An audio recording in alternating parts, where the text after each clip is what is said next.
Today, my topic is sentence. लेकिन सबसे पहले हम उसको सीखने के लिए जब हम बात करते हैं तो हमारे पास 26 लेटर्स आते हैं A to Z। लेकिन उन लेटर्स से जब हम वर्ड बनाते हैं तो वर्ड की जो डेफिनेशन होती है, group of letters that has certain meaning. खाली हमने अक्षरों को जोड़ा, उसका अगर कोई अर्थ नहीं है तो शब्द नहीं होता है। तो इसलिए लेटर को जब हम ज्वाइन करते हैं तो उसका एक सर्टेन मीनिंग होना चाहिए। That should be meaningful, like MANGO। जब हम इसको जोड़ेंगे तो एक वर्ड बनेगा मैंगो, जिसका एक अर्थ होगा आम। ऐसे ही वर्ड के बाद हम जब आगे को बढ़ते हैं तो हमारे पास सेंटेंस आता है। तो सेंटेंस को जब हम डिफाइन करते हैं तो सेंटेंस में भी सेम चीज वही आती है। एक सरल डेफिनेशन से हम उसको समझाने का प्रयास कर रहे हैं कि group of words that has certain meaning. अगर हम शब्दों को लिखें लेकिन उनका एक पैटर्न होगा, उसका एक अर्थ होगा, तब वो वाक्य कहलाएगा। मैंने सपोज यहां पर लिख दिया आई राइट अ पोएम। ये एक शब्दों का समूह है, ग्रुप ऑफ वर्ड्स है। जब हम इसको ज्वाइन करते हैं तो इसमें हम देखते हैं कि आई राइट अ पोएम, मैं एक कविता लिखता हूं। इस तरह से हमारे वाक्य बनते हैं, लेकिन उनका एक अर्थ होना चाहिए। बात आती है कि काइंड ऑफ सेंटेंस। हम चाहे कि बोलें, लिखें या कितनी भी चीजों को हम करें तो हमारे पूरे लेखन में या जब भी हम कभी स्पोकन इंग्लिश की बात करते हैं उसमें हम केवल 5 प्रकार के वाक्यों का प्रयोग करते हैं। वो 5 प्रकार के वाक्य, पहला असर्टिव है, दूसरा इंटेरोगेटिव है, तीसरा एक्सक्लेमेटरी है, चौथा इंपरेटिव और पांचवा ऑप्टेटिव। पूरे हमारे अगर हम अपनी स्पीच को देखते हैं तो उसमें we use 5 kinds of sentences, either we are writing or speaking। लेकिन सबसे बड़ी बात यह है कि इन वाक्यों को लिखते समय हमको कुछ चीजों का ध्यान रखना पड़ता है कि भाई कहां पर हमारे पंक्चुएशन यूज होंगे। जैसे असर्टिव सेंटेंसेस हैं तो उनमें फुल स्टॉप यूज होगा, इंटरोगेटिव है तो क्वेश्चन मार्क यूज होगा, एक्सक्लेमेटरी सेंटेंस में जो हमारा एक्सक्लेमेशन मार्क और फुल स्टॉप, इंपरेटिव में फुल स्टॉप और ऑप्टेटिव में एक्सक्लेमेशन मार्क यूज होता है।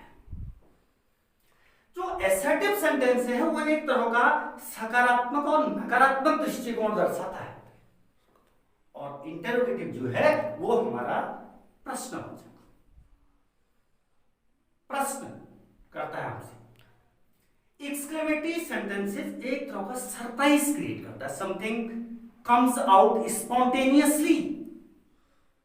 ओह, हुर्रे, व्हाट, हाउ, इस तरह के जहां पर हम एक तरह का विस्मय क्रिएट करते हैं। इंपरेटिव, इसमें हम कमांड, रिक्वेस्ट, सजेशन, एडवाइस आदि चीजों का उपयोग करते हैं। ऑप्टेटिव सेंटेंस में हम ब्लेस या कर्स की बात करते हैं। तो इन सारी चीजों को समझने से पहले हमें इनके कंस्ट्रक्शन को समझना बहुत जरूरी होता है कि अगर हम असर्टिव सेंटेंस की संरचना कर रहे हैं तो उनके लिए हमें किस तरह का जो सेंटेंस पैटर्न होता है उसका हमें प्रयोग करना होता है। जो यहां पर मैंने कुछ सिंबल्स दिए, S plus B plus O। तो where S stands for subject, V stands for verb and O stands for object. N for not, QW for question words. तो इस तरह से अगर ये फॉर्मूले हम जान जाते हैं बनाना, तो हम कभी भी किसी भी प्रकार के सेंटेंस को लिख सकते हैं, उसको बोल सकते हैं। तो एक बिगिनिंग है कि भाई जैसे मैंने कहा असर्टिव सेंटेंस हमने क्रिएट करना है, तो S plus B plus O। और अगर हमने नेगेटिव बनाना है तो उसकी हेल्पिंग वर्ब के बाद नॉट लगाकर उसको हम नेगेटिव में चेंज कर देंगे, जिसको हम SVNO। ऐसे ही अगर हम इंटरोगेटिव्स बनाते हैं तो इंटरोगेटिव्स में वर्ब पहले आ जाती है, सब्जेक्ट के बाद ऑब्जेक्ट लगाकर अंत में क्वेश्चन मार्क लगता है।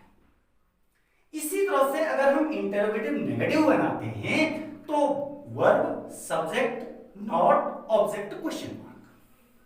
अगर हम QW के क्वेश्चन बनाते हैं तो सबसे पहले क्वेश्चन वर्ड, फिर वर्ब सब्जेक्ट ऑब्जेक्ट।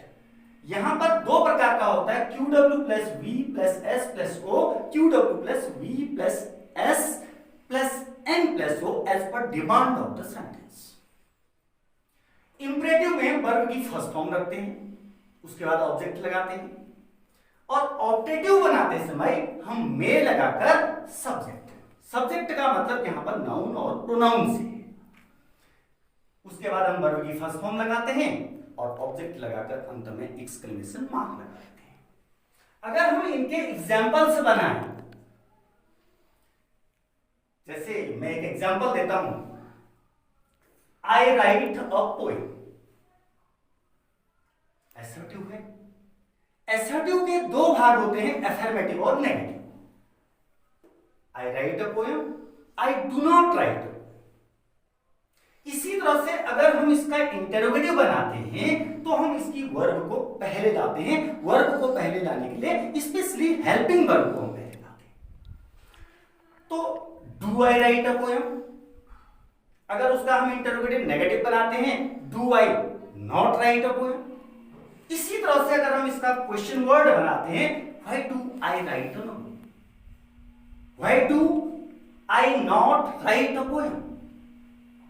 तो इस तरह से हम असर्टिव और इंटरोगेटिव का कंस्ट्रक्शन बनाते हैं। अगर हमें कभी इंपरेटिव सेंटेंस बनाना होता है तो हम सबसे पहले वर्ब की फर्स्ट फॉर्म रखकर ऑब्जेक्ट रखते हैं, जैसे sit down, please sit down, please do not make a noise. इसके नेगेटिव्स डोंट लगाकर या डू नॉट लगाकर बनाया जाता है। ऐसे ही मे का प्रयोग जब हम करते हैं अपने, हम अगर डे टू डे कन्वर्सेशन की बात करें, if we are going to make optative sentence in our day to day conversation, may God bless you, may you go to hell, either you are blessing, either you are wishing or cursing। तो इस तरह से हमारे पास इनके examples बनते हैं। तो ये एक बिगिनिंग है। तो इसके बाद हम आपको नेक्स्ट वीडियो में टेंस चार्ट देंगे, टेंस चार्ट को समझाएंगे, जिसकी एक ग्लिम्स यहां पर दी जा रही है। तो मैं समझता हूं कि ये शुरुआत से सीखने के लिए हमारे साथ अगर आप लगातार बने रहेंगे तो हम आपको शुरू से लेकर अंत तक ले जाएंगे। इसके बाद हम फोनोलॉजी, सेंटेंस पैटर्न आदि चीजों पर बात करेंगे।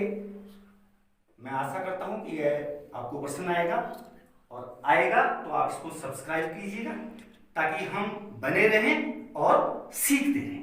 Thank you.